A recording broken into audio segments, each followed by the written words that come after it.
Ceritanya bila dinyatakan bahawa ramai yang terlibat di dalam rombongan itu dikepalai oleh komuniti non-Muslim di Eropah, ada satu stigma, pelecehan. Orang tengok ini rombongan ni bukan Islam, buatlah apa. Apa yang Nabi sebut pasal bangsa Rom ini? Kata Al-Mustawrid, dia dengar Nabi berpesan, taqumus sa'ah warum aksarun nas. Ingat, kiamat akan tegak dalam keadaan bangsa Rom adalah bangsa yang paling ramai sekali, kata Nabi. Aqulu ma sami'tu min Rasulillah. Aku dengar dengan telingaku sendiri apa yang Nabi sebut. Qala la in qulta zalika in fihim la khisalan arba'ah. Nabi mengatakan bahawa sesungguhnya pada orang Rom atau Eropah itu ada 4 keistimewaan. Ada 4 keistimewaan Nabi sebut. Innahum la ahlamun nasi 'inda fitnatin wa asra'uhum ifaqatan ba'da musibatin wa awshakuhum karratan ba'da farratin wa khairuhum limiskin wa yatimin wa dha'ifin wa khamisatun hasanatun jamilatun wa amna'uhum min zulmil muluki. Nabi sebut keistimewaan mereka yang pertama, mereka adalah manusia yang paling tenang ketika datang ujian.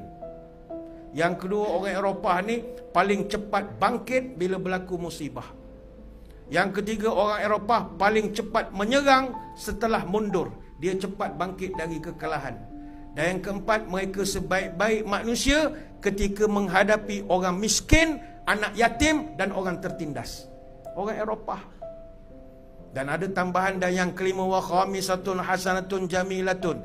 Dan yang kelima adalah sesuatu yang indah lagi elok, iaitu mereka orang yang sangat bersemangat mencegah kezaliman yang dilakukan.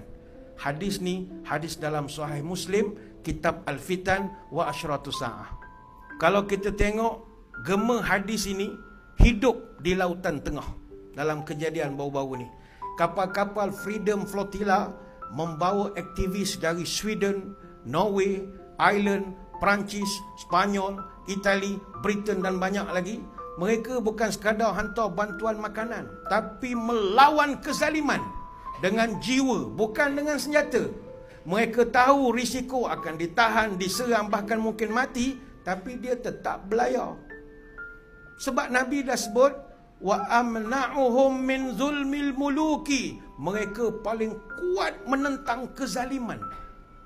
Dan bangsa ini juga paling kuat memuliakan orang miskin, anak-anak yatim dan lemah di Gaza, sebagaimana yang disebutkan. Saya malam ni tak nak cerita lah yang Thiago Avila ke Greta Thunberg